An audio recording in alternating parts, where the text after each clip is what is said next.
Now, let's begin. Russell Collier had built his life brick by brick the hard way. After his father walked out when he was 12 and his mother died 3 years later from cancer they couldn't afford to treat properly, he learned that the world didn't hand you anything. He'd worked construction through high school, got his GED at night, then scraped together enough for community college. By 35, he owned a small but successful landscaping business in Asheville, North Carolina. 3 trucks, 8 employees, and a reputation for quality work that spoke louder than any advertising could. His daughter Sherry was everything to him. She had her mother's dark eyes and quick smile. Though Anna had been gone for 6 years now, a drunk driver on Highway 40 had seen to that. Sherry was 19, a sophomore at the local university studying environmental science. She wanted to make the world better. She told him once while they were planting trees in a client's yard together. She'd been doing that since she was 8, helping him on weekends, getting dirt under her fingernails while he taught her about different species and soil composition. You know what makes an oak tree strong? He'd asked her back then. Deep roots, she'd answered, her small hands tamping down earth around a sapling. That's right. And you've got them too, kiddo. Don't forget that. She hadn't. Even after losing her mother, even through the teenage years that could have broken her, Sherry had stayed focused. She worked part-time at a campus coffee shop, kept her grades up, and called Russell every Sunday evening without fail. She was dating someone new. She'd mentioned last month, some guy from her biology class, but she'd been vague about details. Russell hadn't pushed. She was 19. She needed to figure things out on her own. That Tuesday in October started like any other. Russell was at a job site in the historic Montfort district, supervising while his crew installed a stone retaining wall for a retired couple who'd just moved from Florida. The weather was perfect, crisp autumn air. Leaves just started to turn. He was checking his phone for the 3rd time that afternoon, waiting for Sherry to respond to his text about dinner that weekend, when a new message appeared. Not from Sherry's number, but from one he didn't recognize. Still, something made his stomach tighten. He opened it.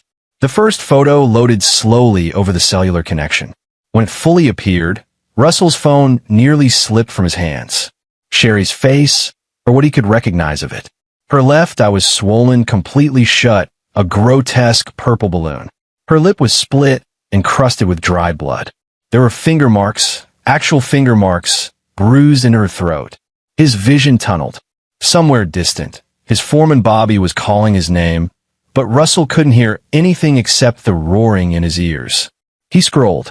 There were 3 more photos, each worse than the last. Sherry unconscious on a tile floor. Sherry's torn shirt.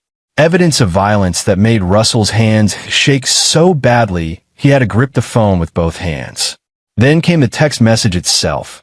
Your daughter said no to the wrong person. My father is the chief of police. What are you going to do? File a report. Russell read it 3 times. 4. 5. Each time, the words burned themselves deeper into his brain. Boss. Russell. Bobby's hand on his shoulder brought him partially back. You okay? You look like you're going to pass out. Where's the nearest hospital to the university? Russell's voice came out flat, almost robotic. Memorial Mission, I think, but Russell was already running to his truck.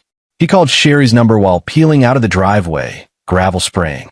Straight to voicemail. He called 3 more times during the 15-minute drive that he made in 8. Nothing.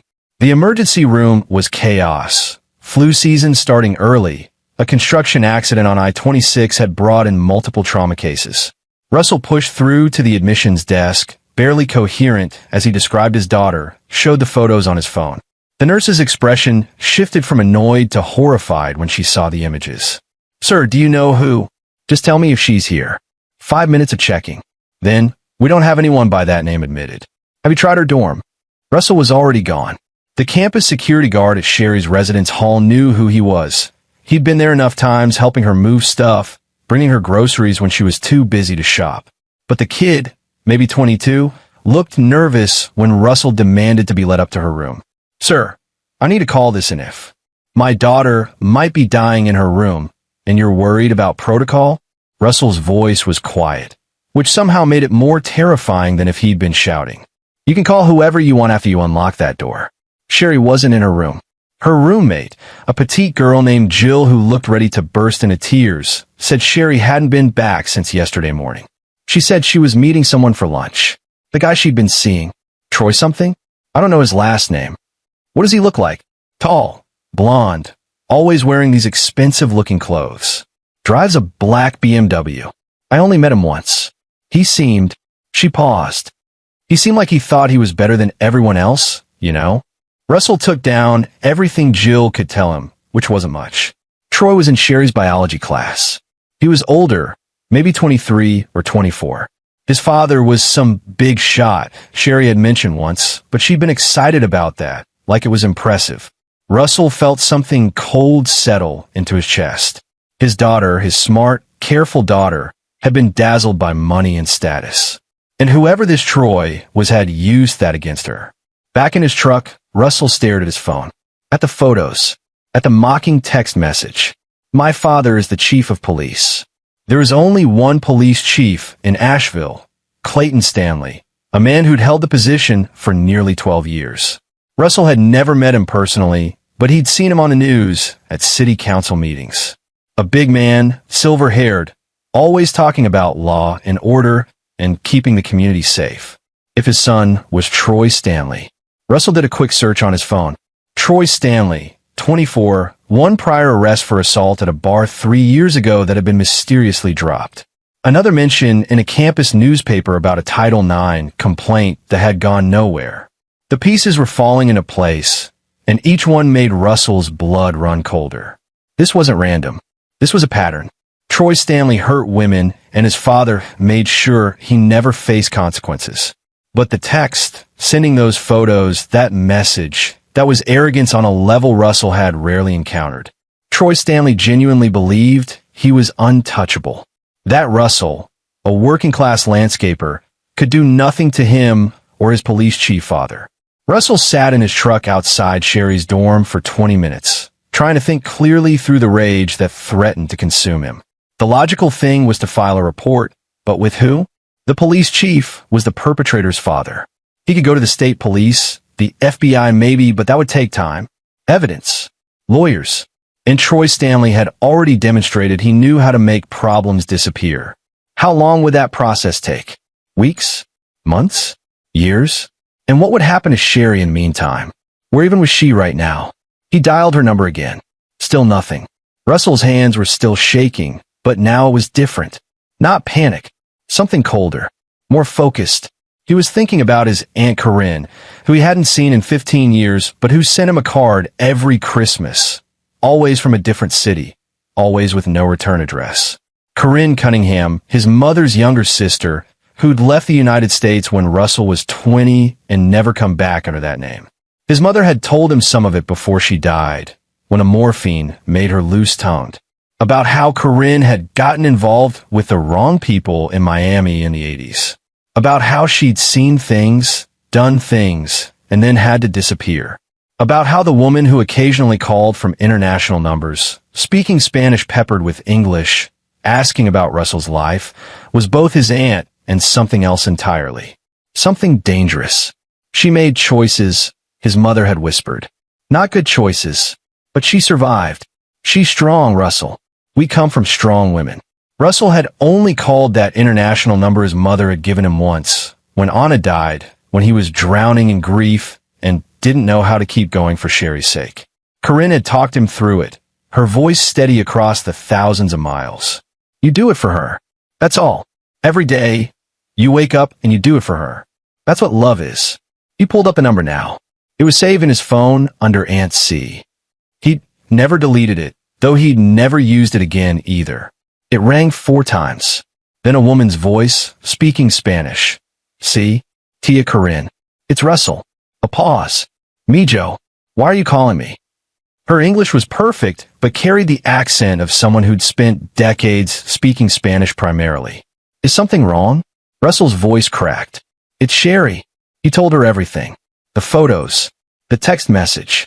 Troy Stanley. The chief of police. How he couldn't find his daughter. How the system was rigged against him before he even started. When he finished, there was silence on the other end. Russell could hear music in the background. Salsa, he thought, and the distant sound of traffic. How bad are the photos? Corinne finally asked. Bad.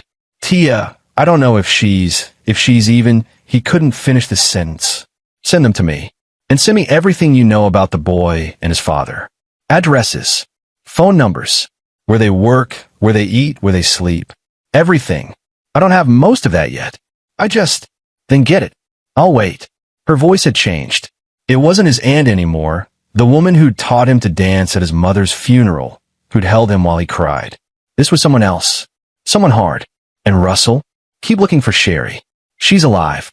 How do you? Because if she wasn't, that pendejo wouldn't have sent you those photos. He wants you to suffer. That means he's keeping her somewhere. Find her. I'll handle the rest. Russell spent the next 3 hours becoming someone he'd never been before. He called in every favor he had. Bobby knew a guy who worked dispatch at the police department, the civilian kind, not a cop, and got him Troy Stanley's address, a condo in downtown Asheville, expensive, definitely paid for by Daddy. Mitchell, one of Russell's clients who taught at the university, used his faculty access to pull up Troy's class schedule and found out he'd stopped showing up to classes 3 days ago. 3 days. The same time Sherry had disappeared. He found Chief Stanley's address through public records. A large house in the upscale Biltmore Park area. Married, 2 sons. Troy was the younger. Russell's hands clenched around his phone as he compiled everything into a document and sent it to Corinne. His phone rang 30 seconds later. There's more, Corinne said without preamble. I made some calls. This Troy, he's done this before. Twice that I can confirm, probably more. The families were paid off. Large settlements, non-disclosure agreements. Chief Stanley's been protecting him for years. How did you find that out in 30 minutes? I know people who know things, me, Joe. That's all you need to understand. A pause. Now listen carefully. You're going to keep looking for Sherry. Check hospitals in neighboring counties. He might have taken her somewhere outside his father's jurisdiction, thinking he's being smart. Check urgent care clinics. She needs medical attention from those injuries, and if he's keeping her, he might have taken her somewhere. You're going to do this because you're her father, and that's what matters right now. And you. I'm going to make a few more calls. Then I'm getting on a plane. Her voice dropped lower. Tell me one thing, Russell. You said one word to me on this call. Before you told me the story. Do you remember what it was? He did remember. The first word out of his mouth after identifying himself. Venganza. See. Venganza. Revenge. Are you sure that's what you want? Because once I start this, there's no stopping it. No taking it back. These people, the boy and his father, they won't just lose their jobs or their reputations. Do you understand what I'm telling you? Russell looked at his phone, at the photos of his daughter's beaten face still burned into his screen. I understand, he said. Venganza. Bueno. I'll be there in 2 days. Maybe sooner. Keep your phone on. The line went dead. Russell sat in his truck as the sun set over Asheville, painting the mountains in shades of orange and red. He was 43 years old. He'd never broken a law more serious than speeding.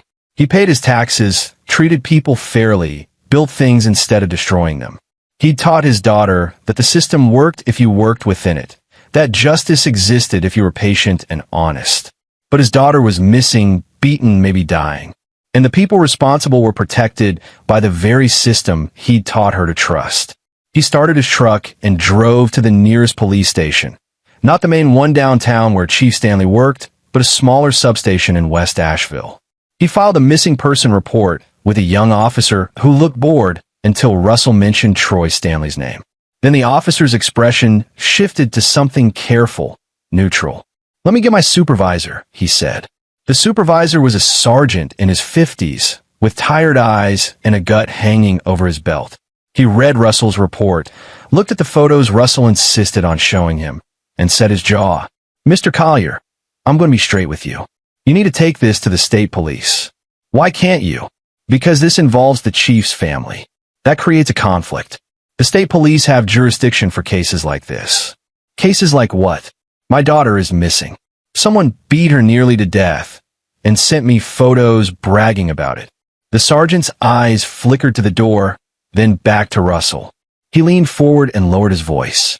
I'm telling you, as one father to another, go to the state police. Tonight. Don't wait. And He paused. Keep copies of everything. Not just on your phone. Physical copies. Multiple locations. Russell understood. This sergeant knew something or suspected something about Troy Stanley and his father. But he was stuck in a system where speaking up could cost him his career, maybe more. Thank you, Russell said quietly. He drove to the state police barracks outside the city limits. Filed the same report with a trooper who seemed more professional, less conflicted. The trooper took detailed notes, made copies of the photos, assured Russell they'd follow up immediately. Mr. Collier, I need to ask, do you have any reason to believe your daughter might have left voluntarily? Sometimes in domestic situations. Someone sent me photos of her beaten unconscious and told me her attacker's father is the police chief. Does that sound voluntary to you? The trooper held up his hands. I have to ask. It's procedure. We'll open an investigation immediately. I can't promise how quickly we'll get results, but just find her. Russell's voice cracked. Please, just find my daughter. Driving home, his phone rang. Unknown number, local area code. Mr. Collier? A woman's voice, young, scared. This is Anna Chung. I'm in Sherry's chemistry study group. Someone told me you were looking for her. Do you know where she is? No, but I saw something. Last Thursday, Sherry was in the parking lot by the science building, arguing with this guy, Troy. They were yelling, and he grabbed her arm really hard. I almost went over, but then they got in his car and drove off. I didn't think. I thought maybe it was just a couple stuff, But then she didn't show up to study group Friday, and she always comes, and now people are saying she's missing. Did you tell anyone else about this? I tried to file a report with campus police on Friday when she didn't show up. They took my statement, but they said unless there was evidence of a crime, there wasn't much they could do. And then on Saturday, this police officer came to my dorm room and told me I'd been mistaken, that I didn't actually see what I thought I saw. He was really intense about it. Said I could get in a lot of trouble for making false statements. What did this officer look like? Older guy. Big. Silver hair. He had sergeant stripes, I think. I don't really know police ranks. Not a sergeant.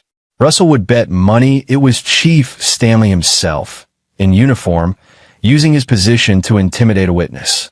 Anna, I need you to write down everything you saw and email it to me. Then I need you to send the same thing to the state police. Can you do that? I'm scared. That officer, I know, but my daughter needs help, and you might be the only person who saw something. Please. There was a long pause. Then, okay, I'll send it tonight. I hope Sherry's okay, Mr. Collier. She's really nice. She doesn't deserve whatever's happening to her. After they hung up, Russell sat in his driveway, unable to make himself go into his empty house. The house where he'd raised Sherry after Anna died. Where they'd had breakfast together every morning until she moved into the dorms. Where her childhood bedroom still held her high school trophies and the photographs of mother and daughter that Russell couldn't bring himself to pack away. His phone buzzed. A text from Corinne. Found someone. Calling in 1 hour. Russell waited in his truck, watching the stars come out over the mountains. His phone rang exactly 60 minutes later. There's a hunting cabin, Corinne said without preamble. 30 miles west of Asheville, off Route 19. Belongs to Chief Stanley's brother. I have someone watching it now. There's a black BMW parked outside. Russell's heart hammered. Is she? My contact can't get close enough to see inside without alerting whoever's there. But the cabin has electricity and there are lights on. Someone's there. I'm going. No, you're not. Corinne's voice was hard. You're going to wait exactly where you are. In 1 hour, an ambulance is going to get an anonymous call about an injured woman at that location. When the paramedics arrive, the local sheriff's department will be notified. Not Asheville PD, the county sheriff. You're going to let this play out. But what if? Trust me, Mijo. If your daughter is in that cabin, she'll be found. And she'll be safe. But if you go charging in there, you could make everything worse. Troy Stanley is dangerous, and he's desperate. Let the professionals handle it. Russell wanted to argue. Every instinct screamed at him to get in his truck, drive to that cabin, and tear it apart with his bare hands until he found Sherry. But Corinne was right. Going in alone, without backup, without a plan, that's how people got killed. 1 hour? He asked. 1 hour. Then we move. The next 60 minutes were the longest of Russell's life. He paced his kitchen, made coffee he didn't drink, checked his phone every 30 seconds. At exactly the hour mark, he heard sirens in the distance. Then his phone rang. The state trooper he'd filed a report with. "Mr. Collier, we've located your daughter. She's alive. She's being transported to Mission Hospital right now. She's in rough shape, but the paramedics say she's stable." Russell was in his truck before the trooper finished talking. He made the drive to the hospital in a blur, barely remembering to breathe. When he got to the emergency room, the trooper was there waiting with another officer, this one wearing a county sheriff's uniform. "Mr. Collier, I'm Sheriff Bill Hart from Madison County. Your daughter was found in a cabin in my jurisdiction. She's being treated for multiple injuries, but she's conscious and she's asked for you. Before you go in, I need to tell you something." Russell barely heard him. He was focused on the door leading back to the treatment area where Sherry was. "Mr. Collier, please listen. When we arrived at that cabin responding to an anonymous call, Troy Stanley was there. He attempted to flee. During the arrest, he became violent and had to be restrained. He's in custody now, in a hospital under guard, but I don't care about him. I need to see my daughter." Sheriff Hart nodded. "Go ahead. But Mr. Collier, you should know, this case is big, real big, and it's going to get messy. The Asheville chief of police's son, kidnapping, assault. The media is going to be all over this. And Chief Stanley, he's already making calls, trying to control the narrative. You need to be prepared for that." Russell pushed through the doors. Sherry was in a curtained-off area, hooked up to monitors, and 4 in her arm. Her face was even worse in person than in the photos, swollen, bruised, one eye completely shut. But she was alive. She was breathing. She saw him and started crying. "Daddy," she whispered through her split lip. Russell gathered her as carefully as he could, feeling her shake against him. "I've got you, baby. I've got you. You're safe now." He kept saying no one would believe me, that his dad would make me disappear if I told anyone, that I should feel lucky he didn't. "Chill. You don't have to talk about it now." "I have to, before they make me forget." Before his dad. She was getting agitated, her heart monitor beeping faster. A nurse appeared. "Sir, she needs to stay calm. Her blood pressure. I'm not leaving her." The nurse looked at Sherry's face, at the bruises and cuts, and her expression softened. "Okay, but try to keep her calm. She's been through enough trauma." Over the next hour, while doctors examined Sherry and documented her injuries, Russell learned what had happened. Troy Stanley had been charming at first, when they'd started dating 6 weeks ago. Attentive, generous, always buying her gifts. But then he'd started getting possessive, demanding to know where she was, who she was with. When she tried to break things off last Thursday, he'd lost control, grabbed her in the parking lot, exactly as Anna had witnessed, forced her into his car, driven her to the cabin. "He kept me there," Sherry whispered, "said he was teaching me a lesson, that I needed to learn respect. He'd hit me, and then he'd apologize and say it was my fault for making him angry. Then he'd do it again." Russell's hands were shaking. He gripped the bed rail to keep them steady. "On Monday, he took pictures on my phone and sent them to you. He was laughing about it, said there was nothing you could do, nothing anyone could do. His dad was the police chief. He was untouchable." Sherry's good. "I focused on Russell. But you found me, Daddy." "How?" "He said no one would look in Madison County. Someone helped me," Russell said carefully. "Someone who knows how to find people." That was all he said. All he could say. The state police took Sherry's statement the next morning. By then, the news had broken. Local media was running stories about the police chief's son arrested for kidnapping and assault. Chief Clayton Stanley held a press conference claiming his son was innocent, that this was a misunderstanding, that the girl, he couldn't even say Sherry's name, was mentally unstable and making false accusations. Russell watched the press conference from Sherry's hospital room, his jaw clenched. Stanley looked confident, authoritative. He talked about his decades of service, about how his family was being persecuted. He had the mayor standing beside him, nodding along. "He's lying," Sherry said from her bed. "Everyone's going to believe him." "No," Russell said quietly. "They won't. Because Corinne had called him that morning. Stay with your daughter," she'd said. "Don't leave the hospital. You're going to want an alibi for the next 48 hours. What are you going to do? What you asked me to do. Venganza. The first crack appeared that afternoon. A courier delivered a package to the Asheville Police Department, not to Chief Stanley's office, but to the Internal Affairs Division. Inside was a USB drive containing years of documentation, payoffs to witnesses, evidence tampering in cases involving Troy Stanley, bank records showing large cash withdrawals from Chief Stanley's accounts that matched settlement dates with Troy's previous victims. Someone, Russell never learned who, had been keeping records. Someone inside the department who was tired of watching Stanley abuse his power. Internal Affairs couldn't ignore it. By evening, Chief Stanley was suspended pending investigation. But that was just the beginning. The next morning, two of Troy's previous victims came forward, their non-disclosure agreements mysteriously voided by legal technicalities. They held their own press conference, telling stories that mirrored Sherry's. The media, which had been cautiously neutral, turned. Chief Stanley's house was surrounded by reporters. The mayor issued a statement saying he was deeply concerned by the allegations. Russell stayed at the hospital, keeping watch over Sherry as she healed. Bobby ran the business for him. Friends brought food. The state police assured him that Troy Stanley wasn't going anywhere. He was being held without bail on kidnapping charges, and more charges were being added daily. On the third day, Chief Stanley resigned. The press release cited personal reasons and a desire to focus on family matters, but everyone knew the truth.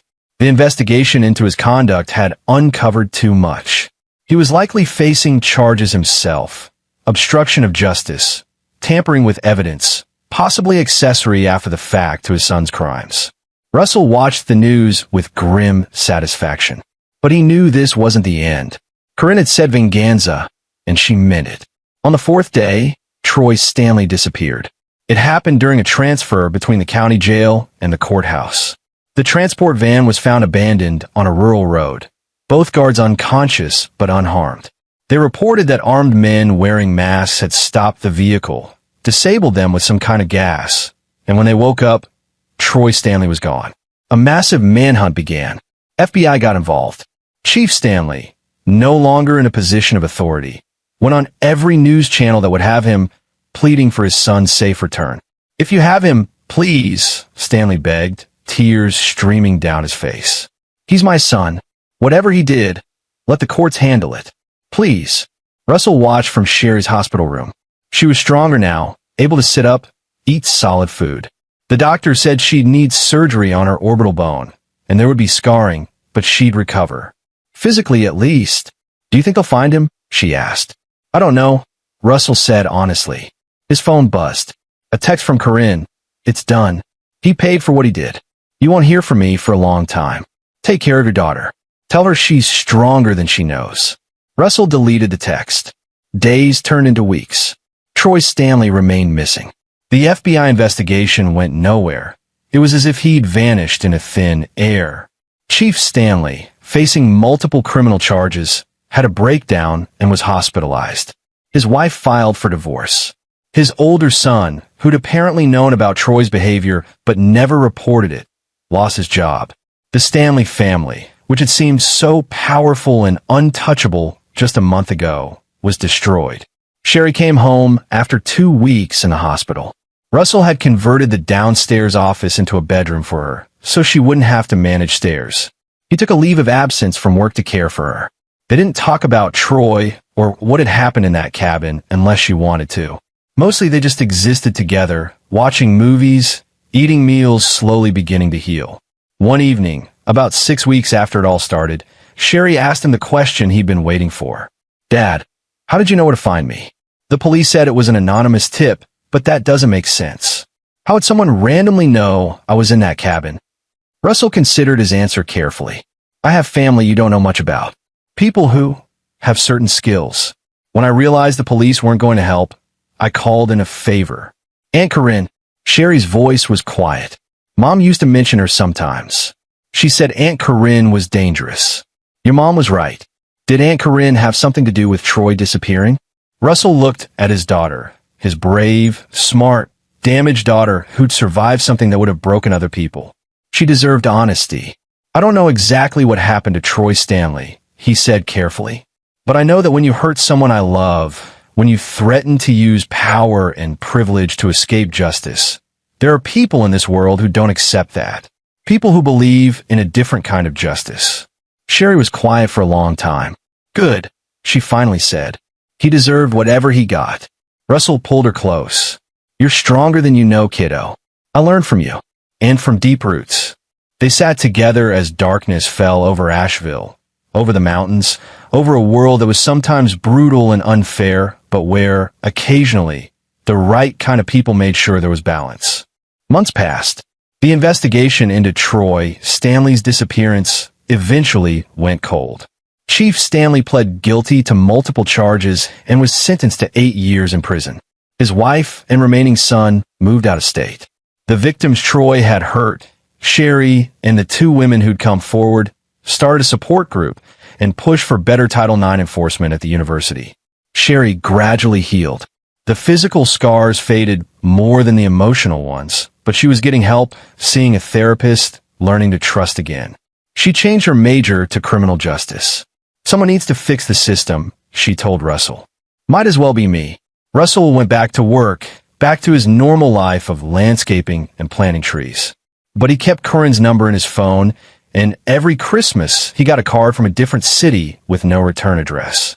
And sometimes, late at night, he'd look at photos of Sherry, new photos where she was smiling genuinely, where her eyes held strength instead of fear, and he'd think about justice, and about venganza, and about the lengths a father would go to protect his child. Deep roots, he'd taught her. Sometimes those roots reached into dark places, but they kept you standing when the storms came. And when the storms passed, you grew toward the light. On a cool spring morning, nearly a year after it all began, Russell was working in a client's garden when his phone rang. Unknown international number. Hola, Mijo. Curran's voice, warm and familiar. How is she? Strong. Healing. She's going to be okay. Bueno. I knew she would be. She's your daughter. A pause. And you? How are you? Russell looked around at the garden he was planting, azaleas and rhododendrons, native plants that would bloom for years. Building something beautiful like he always had. I'm okay, he said. Better than okay. Thank you, Tia. For everything. De nada. That's what family does. We protect each other. Another pause. Russell, I need to tell you something. About what happened. You don't have to. Yes, I do. Because someday Sherry might ask, and you should know what to tell her. Curran's voice was steady, matter of fact. Troy Stanley is alive. He's in a place where he can never hurt anyone again. Where his father's money and power mean nothing. Where he has to work for his food. Where he's afraid every day. Where he knows what it feels like to be powerless. It's not pretty, and it's not nice, but it's justice of kind. Russell absorbed this. Not dead, but gone, permanently, to somewhere worse than death. And his father? Chief Stanley will spend years in prison thinking about his son, wondering if he's alive, what happened to him, never getting answers. That's his punishment, uncertainty and loss. The same thing he put those girls' families through. Russell searched for words. That's sufficient. See, venganza doesn't always mean death, Mijo. Sometimes it means living with what you've done, living with the consequences. Curran's voice softened. Tell Sherry I'm proud of her. Tell her that strength isn't about never getting hurt. It's about surviving the hurt and refusing to let it destroy you. I will. Adios, Russell. Take care of that beautiful daughter. And maybe plant a tree for me. See? Something with deep roots. The line went dead. Russell looked at his phone for a moment, then slipped it back into his pocket. He knelt in the soil, his hands working the earth, planting something that would grow and endure long after he was gone. Deep roots, he thought. That's what kept you strong. That's what saved you when everything else fell apart. And sometimes, when you were lucky, those roots connected you to people who would move heaven and earth to protect you, who would cross international borders and call in decades-old favors and orchestrate impossible things because family meant everything. Russell planted the last azalea, patted down the soil, and stood up. His back ached. He wasn't getting any younger, but it was a good ache. The ache of honest work, of building something meaningful. He thought about Sherry, probably in class right now, learning about law and justice and how to make systems better. He thought about Chief Stanley in his prison cell, wondering what happened to his son. He thought about Troy Stanley, wherever he was, finally understanding what it meant to be powerless and afraid. And he thought about Corinne, who'd given up her name and her country and built a different life in the shadows, but who'd come through when her family needed her most. Justice was complicated. It wasn't always clean or legal or easy, but sometimes it was necessary. Sometimes it was the only way to make things right. Russell drove home as the sun set, ready to call Sherry, ready to hear about her day, ready to remind her that she was loved and protected and that her roots ran deep enough to weather any storm. Because that's what family did. That's what fathers did.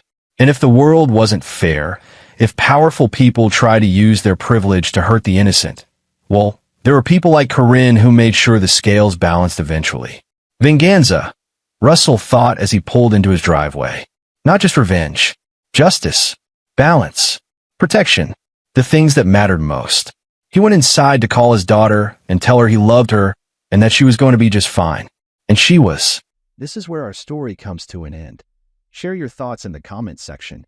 Thanks for your precious time. If you enjoyed this story, then please make sure you subscribe to this channel. That would help me a lot.